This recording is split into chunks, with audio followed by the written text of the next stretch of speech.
Harry Hamilton arrives for work at the Henderson Food Services Depot at Mollusk on the outskirts of Belfast.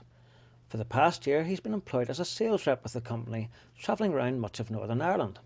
But this is no ordinary week for Harry. When he's not at work, he's Northern Ireland's foremost Freddie Mercury impersonator. And on Saturday night his band Flash Harry will play their biggest concert since they formed 16 years ago at the province's largest venue, the Odyssey Arena. It's a tribute to Queen all rocked up and classical, when Harry and the rest of his band will be joined on stage by the Ulster Orchestra and the choir of Magee College in Londonderry. So Harry, tell me a little bit about your daytime job. Well, I'm a business development manager for Henderson's Food Service based in Mollusk. We look after the catering establishments, the hotels, cafes and canteens and things throughout Northern Ireland. And where's your particular patch? My patch is really Tyrone and Fermanagh. Armagh as well, my own home county. So I cover a lot of ground, and a lot of the time you'll catch me out there usually talking to the chefs or hassling them to buy more product. And good company to work for?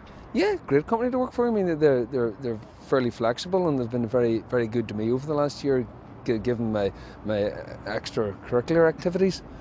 And obviously you're in the final preparations now for probably the biggest Flash Harry concert there's ever been, and may well ever be. Just how have things been going for you? The show's come together very well. We had a rehearsal yesterday with the Ulster Orchestra, and it was sounding very good. I mean, a lot of these things is just theory until you put it into practice, so it worked well. We had the choir there, we had the orchestra and the band, everything was sort of mic'd up, and when we hit the go button, it came together very, very well. So I think it's going to be a great show, and I think it'll sound slightly different from what people are used to in the normal Flash Harry show, but nevertheless it's going to sound spectacular, because I mean, Queen's music itself does lend itself to orchestration. Yeah, as a company we're very excited. Obviously one of our singing stars that we weren't too sure about has obviously come through and decided to do this big gig at the Odyssey.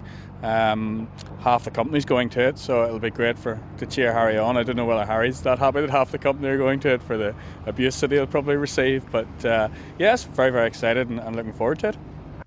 The big day has finally arrived, and after several intensive practice sessions in a local church hall, Flash Harry, the Ulster Orchestra and the choir of Magee College are in the Odyssey's main arena for the final rehearsal, just hours before the big event is set to get underway. A specialist video company has also been commissioned to ensure the sellout audience get a close-up view of the on-stage action. Andrew, how did the orchestra first get involved with this? Flash Harry's management contacted us about 2 years ago, maybe even 3 years ago, and it's been talked about and ran for that length of time, and it kind of finally sort of cemented into place about a year ago, and we were able to fit it into the schedule, and everything came into place, and we've been sort of working towards it for the last 6 months, and then rehearsals in the last week. So how have the rehearsals been going? Yeah, very well. It's been a good atmosphere, and everyone's worked together well, so it's been good fun. And of course, you've probably been involved in sort of rock crossover work in the past, but maybe not that much. So this is quite a unique occasion tonight. Yes, I mean we've done concerts with Sinead O'Connor, Duke Special, people like that, but usually on a smaller scale. And we've also done lots of folk crossovers with folk artists as well. But this is probably the biggest concert we've done in Belfast.